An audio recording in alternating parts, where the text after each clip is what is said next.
করবো এখন। তাহলে এখন আমরা আলোচনা করব বোর পরমাণু মডেলের সীমাবদ্ধতা। এখানে 6টা পয়েন্ট আমরা দেখতে পাচ্ছি। প্রথম সীমাবদ্ধতা হলো এটা কেবলমাত্র বোর পরমাণু। এটা কেবলমাত্র এক ইলেকট্রন বিশিষ্ট পরমাণু বা আয়নের বর্ণালী ব্যাখ্যা করতে পারে, অর্থাৎ hydrogen, helium plus, lithium two helium, plus. Lithium hydrogen পরমাণু, হিলিয়াম প্লাস আর লিথিয়াম টু প্লাস। 2+। তাহলে হাইড্রোজেন পরমাণু এবং এই দুইটা আয়ন এদের বর্ণালী ব্যাখ্যা করতে পারে, অর্থাৎ এক ইলেকট্রন বিশিষ্ট পরমাণু বা আয়নের বর্ণালী ব্যাখ্যা করতে পারে, কিন্তু যখন ইলেকট্রন সংখ্যা একাধিক। বেশি হয়ে যায় বা একাধিক হয় তখন তখন পরমাণুর যে বর্ণালী ব্যাখ্যা বর্ণালী করতে পারে সেই বর্ণালী ব্যাখ্যা করতে পারে না, কারণ না। পরমাণু জটিল, সেই বর্ণালীটা জটিল হয়ে যায়। কি সোজা কথা, বহু ইলেকট্রন বিশিষ্ট পরমাণুর বর্ণালী বোর মডেল ব্যাখ্যা করতে পারে না। পয়েন্ট 2, এক শক্তি স্তর হতে অপর শক্তি স্তরে ইলেকট্রনের স্থানান্তর ঘটলে বা ধাপান্তর ঘটলে, স্থানান্তর বা ধাপান্তর অর্থাৎ এক শক্তি স্তর থেকে অপর শক্তি স্তরে ইলেকট্রন যদি লাফ দেয় তখন বোর পরমাণু মডেল অনুসারে একটি রেখা বর্ণালী সৃষ্টি হওয়ার কথা। কথার কথা, ধরো তৃতীয় শক্তি স্তর থেকে ইলেকট্রন লাফ দিয়ে প্রথম শক্তি স্তর আসলো, তাহলে তৃতীয় শক্তি স্তর এবং প্রথম শক্তি স্তরের মধ্যেকার যে পার্থক্য, সেই পার্থক্যের সমান শক্তি বিকিরণ করার কথা এবং সেই শক্তির সঙ্গে সম্পর্কিত যে তরঙ্গ রেখা, সেই তরঙ্গ রেখা আমরা দেখতে পাওয়ার কথা। অর্থাৎ একটা তরঙ্গ রেখা থাকবে। একটা ধাপান্তরে ইলেকট্রন যে কোনো শক্তি স্তর থেকে যদি আরেকটা শক্তি স্তরে লাফ দেয় তাহলে ওই দুইটা শক্তি স্তরের পার্থক্যের সমান যে শক্তি তার সঙ্গে সম্পর্কিত তরঙ্গ সংখ্যার জন্য একটা রেখা দেখতে পাওয়ার কথা।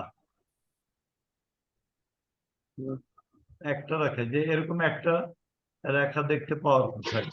যদিও এটা অন্য একটা ম্যাগনেটিক ফিল্ডের উপর, কিন্তু এই যে এরকম একটা রেখা দেখতে পাওয়ার কথা, এটা দিয়ে দেখা দিলাম।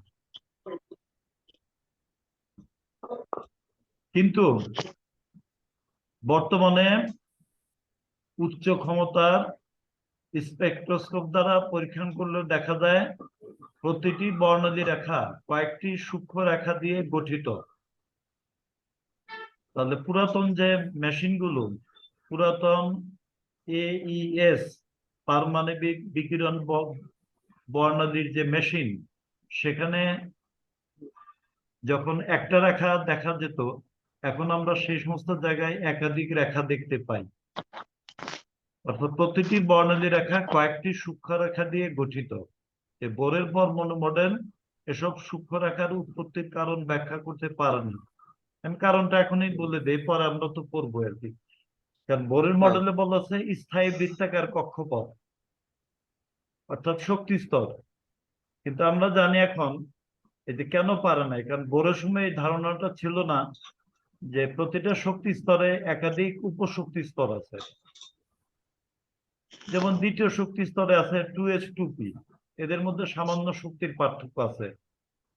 কাজে 2s অরবিটাল থেকে যদি ইলেকট্রন 1s অরবিটাল আসে তাহলে যে শক্তি বিকিরণ হবে 2p অরবিটাল থেকে ইলেকট্রন 1s অরবিটালে আসলে তার থেকে বেশি শক্তি বিকিরণ হবে, কেননা 2s অরবিটালের শক্তি 2s অপেক্ষা সামান্য বেশি। এই কারণে তাহলে এই পারমাণবিক বর্ণালীতে যখনই হয়, উদ্দীপিত পরমাণুগুলো শক্তি বিকিরণ করে নিচের দিকে আসতে থাকে, তখন 2s থেকে ধরো 1s এ যে যখন আসে, 2s এর যে ইলেকট্রনটা আছে সেটা 1s এ আসলে তার জন্য একটা রেখা, আর 2p থেকে যখন একটা ইলেকট্রন 1s এ আসবে তার জন্য একটা রেখা, দুইটা রেখা কিন্তু আসলো। মানে অত্যাধুনিক এই পারমাণবিক বর্ণালীর যে machine AES, atomic emission spectroscopic machine, সেখানে ওই দ্বিতীয় শক্তি স্তর থেকে যদি প্রথম শক্তি স্তরে পুরাতন মেশিনে যে একটা রেখা দেখা যেত, এখন সেখানে তার পরিবর্তে দুইটা রেখা দেখা যাবে। একটা হলো 2s থেকে এই 1s এ আসার জন্য, আরেকটা হলো 2p থেকে 1s এ আসার জন্য। কারণ এই স্যাম্পলে তো বিলিয়ন বিলিয়ন পরমাণু থাকে, তাই না? উদ্দীপ্ত অবস্থায় অর্থাৎ শক্তি যখন শোষণ করে, কিছু পরমাণু ক্ষেত্রে দেখা যায় ইলেকট্রন 2s অরবিটালে গেছে, কিছু পরমাণু ক্ষেত্রে দেখা যায় যে 2p তে গেছে, এরকম 3s 3p তে যাবে, তারপরে 4s 4p 4d তে যাবে, এরকম আর কি। এই কারণে পারে না, অর্থাৎ বোরের সময়ে প্রত্যেকটা শক্তি স্তরে যে উপশক্তি স্তর আছে এই ধারণাটা তখনও পাওয়া যায় নাই, এই কারণে উনি পারেন নাই আর কি। তাহলে এক শক্তি স্তর থেকে অপর শক্তি স্তরে ইলেকট্রনের স্থানান্তর বা ধাপান্তর ঘটলে বা লাভ যদি দেয় ইলেকট্রন, তখন বোর পরমাণু মডেল অনুসারে একটি রেখা বর্ণালী সৃষ্টি হওয়ার কথা। কিন্তু বর্তমানে উচ্চ ক্ষমতা স্পেকট্রোস্কোপ দ্বারা পরীক্ষণ করলে দেখা যায় প্রতিটি বর্ণালী রেখা কয়েকটি সূক্ষ্ম রেখা দিয়ে গঠিত। বোর পরমাণু মডেল এসব সূক্ষ্ম রেখার উৎপত্তির কারণ ব্যাখ্যা করতে পারে না, যার জন্য পরবর্তীকালে উপশক্তি স্তরের ধারণাটা আসছে। 3 নম্বর পয়েন্ট খেয়াল করো, বোর পরমাণু মডেলে পরমাণুর আবর্তনশীল ইলেকট্রনের কক্ষপথ দ্বিমাত্রিক সমতুল্য। সমতুল্য। হ্যাঁ, কারণ ওখানে বলা আছে যে প্রত্যেকটা তাই মানে নিউক্লিয়াসের চারদিকে স্থায়ী বৃত্তাকার কক্ষপথ আছে। যখনই বৃত্তাকার কক্ষপথ বলা হলো, বৃত্তটা কিন্তু 2 ডাইমেনশনাল, এক্স এবং ওয়াই অক্ষের দিকে বিস্তৃত, তাহলে পরমাণু গঠনটা কিন্তু এই দ্বিমাত্রিক হয়ে যাচ্ছে। কিন্তু বাস্তবে পরমাণুর গঠন হচ্ছে ত্রিমাত্রিক। বৃত্তাকার কক্ষপথ হলে পরমাণুর গঠন হয় দ্বিমাত্রিক, কিন্তু বাস্তবে পরমাণুর গঠন হচ্ছে ত্রিমাত্রিক। তাহলে যে 3 ডাইমেনশনাল যে মডেল, এই মডেলের ব্যাখ্যাটা বোরের পরমাণু মডেল দিতে পারে না। তাহলে বোর পরমাণু মডেলে পরমাণুর আবর্তনশীল ইলেকট্রনের কক্ষপথ দ্বিমাত্রিক সমতুল্য। বোর মডেল থেকে পরমাণুর প্রকৃত ত্রিমাত্রিক কাঠামোর কোনো ধারণা পাওয়া যায় না। আসলে কক্ষপথটা কেমন হবে একটু কল্পনা করো, যে বাজারে যে এই পাটের যে দড়ি আছে, চিনো তো পাটের দড়ি? পাটের দড়ির কিন্তু আমরা বলি মোটা আর কি, মানে এক মুঠা পাটের দড়ি যদি কিনো ওটা গোল, কিন্তু অর্থাৎ ওই সুতার দড়িটা চতুর্দিকে কিন্তু পেঁচানো, 3 ডাইমেনশনাল চতুর্দিকে পেঁচানো বলেই ওটা একটা বৃত্তাকার শেপ, ইয়ের শেপ নাই, গোল বলের মতো শেপ নাই, তাই না? না নাকি? আমরা যে বাজার থেকে মানে কিনি আর কি, ওই পাটের দড়ি কিন্তু ওটা সুতি বলা হয় আর কি, ওটা গোল স্ফেরিক্যাল বলের মতো। এটা কিন্তু মেশিনের যে করে হয়, অর্থাৎ যে পাটের দড়িটা 3 ডাইমেনশনাল চতুর্দিকে ঘোরানো হয়, তাহলে পাটের দড়িটা 3 ডাইমেনশনাল যে চতুর্দিকে ঘুরে, ঠিক ওই দড়ি অনুসরণ করে মনে করো যে ইলেকট্রন গুলো ঘুরবে, মানে 3 ডাইমেনশনাল নিউক্লিয়াসের চারদিকে চতুর্দিকে ঘুরবে, বুঝতে পারছো? তাহলে বোর পরমাণু মডেল থেকে পরমাণুর প্রকৃত ত্রিমাত্রিক কাঠামো অর্থাৎ স্ফেরিক্যাল কাঠামোর কোনো ধারণা পাওয়া যায় না। গেল। এরপরে চতুর্থ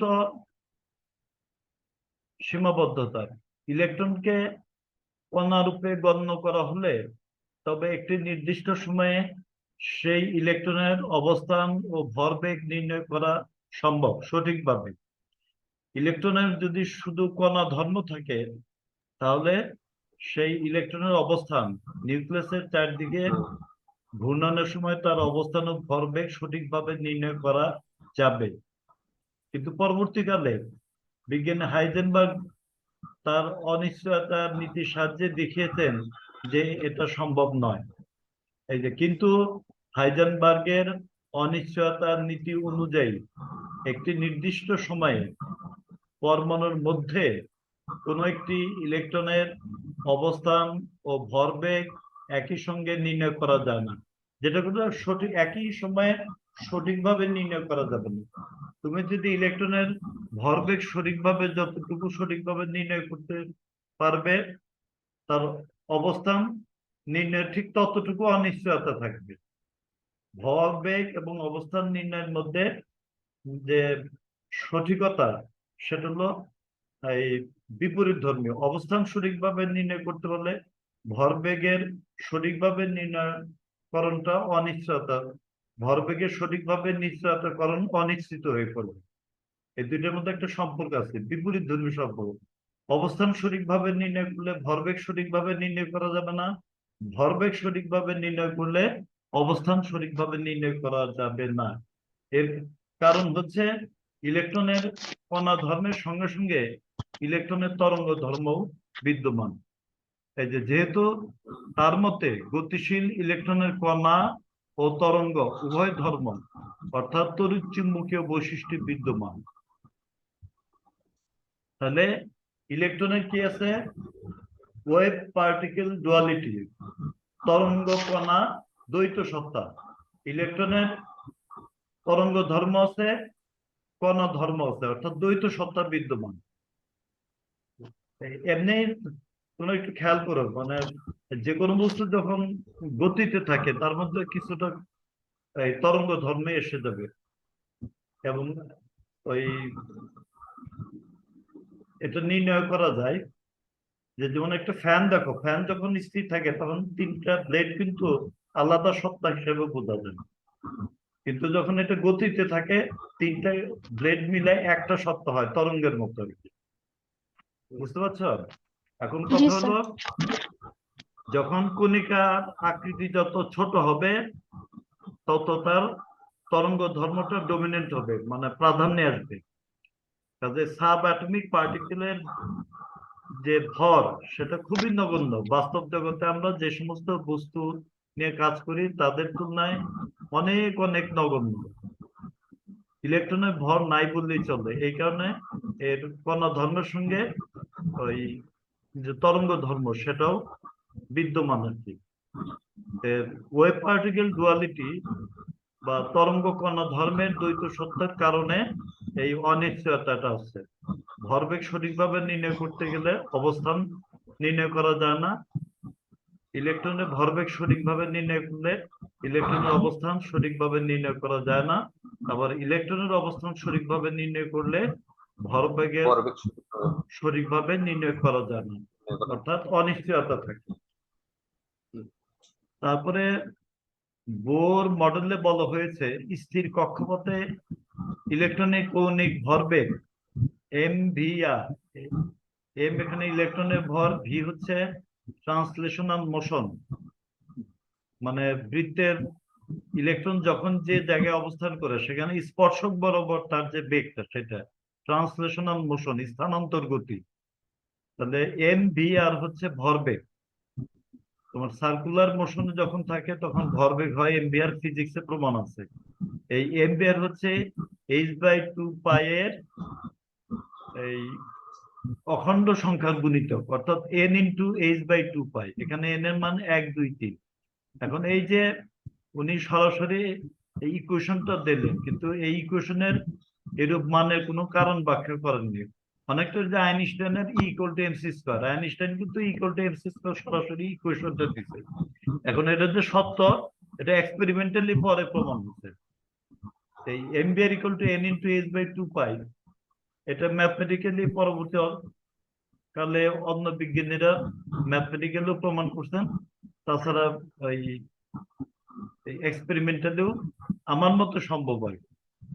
আচ্ছা, এরপরে চুম্বক ক্ষেত্রের প্রভাবে অ্যাটমিক এমিশন স্পেকট্রোস্কোপিক মেশিনে এই চুম্বক ক্ষেত্রও থাকে, বিদ্যুৎ ক্ষেত্র থাকে, এগুলোর ব্যবস্থা আছে আর কি। মানে চুম্বক ক্ষেত্র বা বিদ্যুৎ ক্ষেত্রের প্রভাব পারমাণবিক বর্ণালীতে কেমন, এটা দেখার জন্য চুম্বক ক্ষেত্রের প্রভাবে বর্ণালী রেখাগুলো আরো সূক্ষ্ম রেখায় বিভক্ত হয়ে পড়ে। তাহলে উপরে দেখলাম, উপরে এক জায়গায় দেখলাম যে এই দুর্বল মেশিনের চেয়ে সবল মেশিনে যদি পারমাণবিক বর্ণালী নির্ণয় করা হয়, সেখানেও একটা রেখা ভেঙে একাধিক রেখায় বিভক্ত হয়, সেটাও সূক্ষ্ম রেখা। সেটার কারণ হচ্ছে প্রতিটা শক্তি স্তরে একাধিক উপশক্তি স্তর বিদ্যমান থাকায়।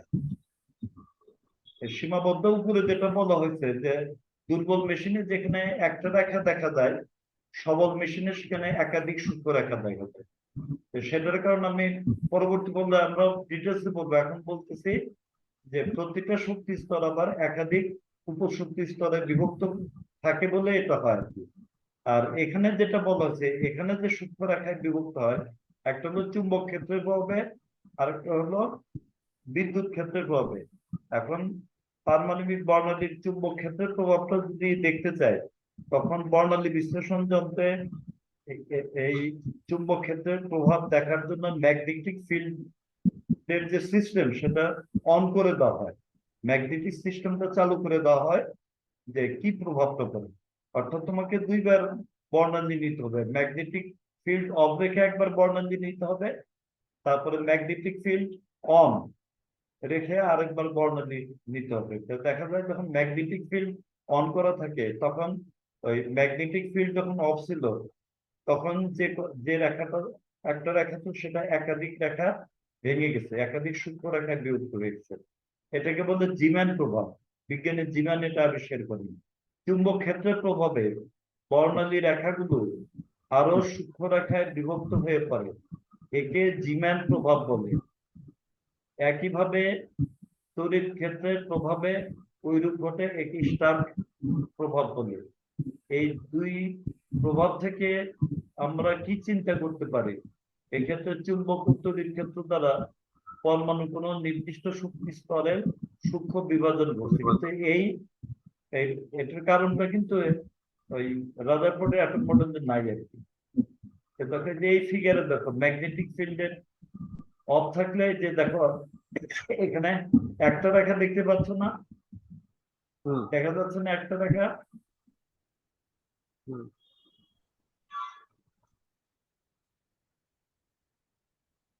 দেখো ম্যাগনেটিক ফিল্ড অফ থাকলে যেখানে একটা রেখা থাকবে কোন নির্দিষ্ট তরঙ্গ দৈর্ঘ্যের, ম্যাগনেটিক ফিল্ড অন থাকলে সেটা একটা রেখা তিনটে রেখায় বিভক্ত হয়ে গেছে, কাছাকাছি মানে তিনটে রেখায় বিভক্ত হয়ে গেছে ম্যাগনেটিক ফিল্ড অন থাকার জন্য। এটাই হলো ওই জিম্যান এফেক্ট। আর এটা যদি ইলেকট্রিক ফিল্ডের সাহায্যে এই রেখাটা একাধিক রেখায় বিভক্ত হয়, তখন তাকে বলে স্টার্ক এফেক্ট। এই হলো কথা আর কি। গেল, তাহলে এটা গেল হচ্ছে তোমার এই সীমাবদ্ধতা, বোর পরমাণু মডেলের সীমাবদ্ধতা। এরপর আসতেছে বোর পরমাণু মডেলের সাফল্য ও গ্রহণযোগ্যতা।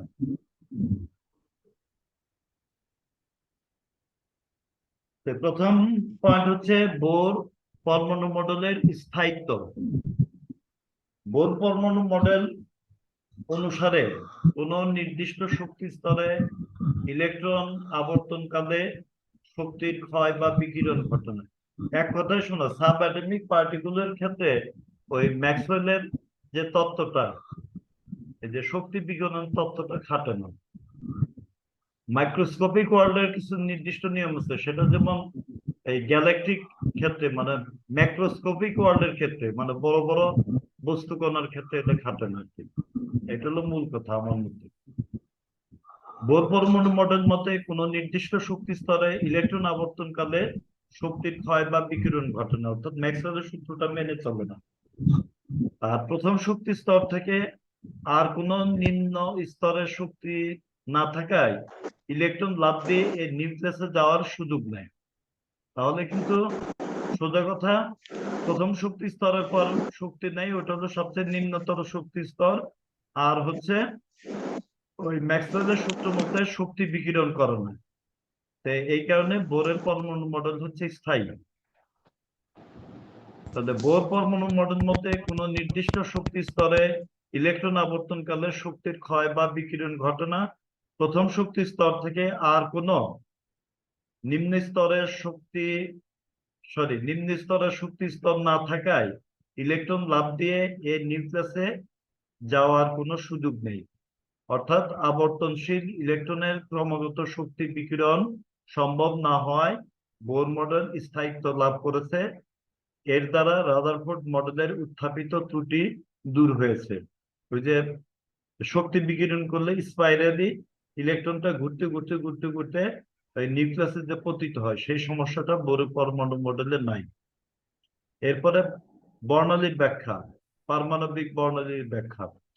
বোর পরমাণুর মডেল এক ইলেকট্রন বিশিষ্ট হাইড্রোজেন পরমাণুর এবং আয়ন যেমন হিলিয়াম প্লাস, লিথিয়াম 2+, বেরিলিয়াম 3+ আয়নের রেখা বর্ণালীর সুষ্ঠু ব্যাখ্যা করতে সক্ষম হয়। যেহেতু ওই যে নির্দিষ্ট শক্তির বৃত্তাকার কক্ষপথ আছে, সে কাজেই ইলেকট্রন ওই বর্ণালী বিশ্লেষণ যন্ত্রে শক্তি শোষণ করে যখন বিভিন্ন উচ্চ শক্তি স্তরে লাফ দেয়, লাফ দিয়ে আবার যখন নিচের দিকে নেমে আসতে থাকে, তখন ওই যে বিভিন্ন রেখা দেখা যায়, রেখা বর্ণালী। এই রেখা বর্ণালীর মূল কারণ হলো কতগুলো নির্দিষ্ট স্থায়ী বৃত্তাকার কক্ষপথ থাকা। এবং ইলেকট্রন যখন এক শক্তি স্তর থেকে আরেক শক্তি স্তরে লাফ দেয়, তখন শক্তির শোষণ বা বিকিরণ ঘটে। সেই শক্তির শোষণ বা বিকিরণের জন্য এই বর্ণালীতে একটা রেখা দেখা যায়, যেটা তরঙ্গ সংখ্যায় প্রকাশ করা থাকে। এরপর হাইড্রোজেন পরমাণুর প্রথম কক্ষপথের ব্যাসার্ধ নির্ণয় করা যায়, এবং এই ব্যাসার্ধকে বলে বোরের ব্যাসার্ধ। এর মান নির্ণয় করা হয়েছে 5.292 ইন্টু 10⁻11 মিটার। বোরের ব্যাসার্ধ হচ্ছে স্যার এটা কি 5.292 কনস্ট্যান্ট? ইন্টু 10⁻11। হ্যাঁ, কনস্ট্যান্ট। কনস্ট্যান্ট তো অবশ্যই। এরপরে বোর পরমাণু মডেলে পরমাণুর বিভিন্ন শক্তি স্তরে আবর্তনশীল ইলেকট্রনের শক্তির পরিমাণ নির্ণয় সম্ভব হয়েছে, যেটা পরবর্তী সময়ে ওই যে কোনো একটা উদাহরণ তোমাদের আলোচনা করে বুঝিয়ে দেব। আর হচ্ছে একটি শক্তি স্তর থেকে অন্য শক্তি স্তরে একটি ইলেকট্রন লাফ দিয়ে স্থানান্তরিত হলে কি পরিমাণ শক্তি শোষিত বা বিকিরিত হবে তা গণনা করা সম্ভব হয়েছে। ফলে পারমাণবিক বর্ণালীতে দৃশ্যমান বিভিন্ন রেখা ব্যাখ্যা করা যায়। তারপরে বোর পরমাণু মডেলের ধারণা এইচ নিউ সমান ডেল্টা ই, অর্থাৎ দুইটা শক্তির পার্থক্যের সমান শক্তি ডেল্টা ই সমান এইচ নিউ থেকে নির্ণীত রিডবার্গ ধ্রুবক আর এইচ এর মান হলো 109,739 পার সেন্টিমিটার। এটা অঙ্ক কষে বের করা হয়েছে। বোরের পরমাণু মডেল থেকে এটা অঙ্ক কষে বের করা হয়েছে 109,739 পার সেন্টিমিটার রিডবার্গ ধ্রুবকের মান। এটা পরীক্ষালব্ধ মানের কাছাকাছি, কাজেই তোমার বোরের মডেলের এটা একটা সাফল্য। দেখো পরবর্তীকালে পরীক্ষালব্ধ মান পাওয়া যায় 109,678 পার সেন্টিমিটার। এরপরে আমরা বলতে পারি বোর পরমাণু মতবাদের সীমাবদ্ধতা সত্ত্বেও এ কথা আমরা বলতে পারি যে এই মতবাদ একটি বৈপ্লবিক মতবাদ, যা সঠিক পথের দিক নির্দেশনা দেয়। আর বোর মডেলের দুটি প্রধান বিষয়, একটা হলো পরমাণুতে বিভিন্ন শক্তি স্তর আছে গুরুত্বপূর্ণ, আর হচ্ছে এই শক্তি স্তর সমূহের মধ্যে ইলেকট্রনের স্থানান্তরের জন্য বিকিরণের সৃষ্টি হয়। ইলেকট্রন যখন উচ্চ শক্তি স্তর থেকে নিম্ন শক্তি স্তরে লাফ দেয়, তখন শক্তি বিকিরণ করে, এবং তার স্পন্দন সংখ্যা হলো প্ল্যাঙ্কের সূত্র অনুসারে নিউ সমান E2-E1/h, অর্থাৎ ডেল্টা ই সমান এইচ নিউ থেকে এটা পাওয়া গেছে। তাহলে ইলেকট্রন যখন লাফ দিয়ে শক্তি বিকিরণ করে, তখন তার যে কম্পাঙ্ক ফ্রিকোয়েন্সি নিউ সমান E2-E1/h। তাহলে দুইটা শক্তি স্তরের পার্থক্যকে প্লাঙ্কের ধ্রুবক দিয়ে ভাগ করলেই আমরা তরঙ্গ ওই স্পন্দন সংখ্যা বা ফ্রিকোয়েন্সি বা কম্পাঙ্ক নির্ণয় করতে পারবো। এই দুটি বিষয় আজ সন্দেহাতীত ভাবে প্রমাণিত। এসব কারণে বোর পরমাণু মডেলের গ্রহণযোগ্যতা বৃদ্ধি পেয়েছে।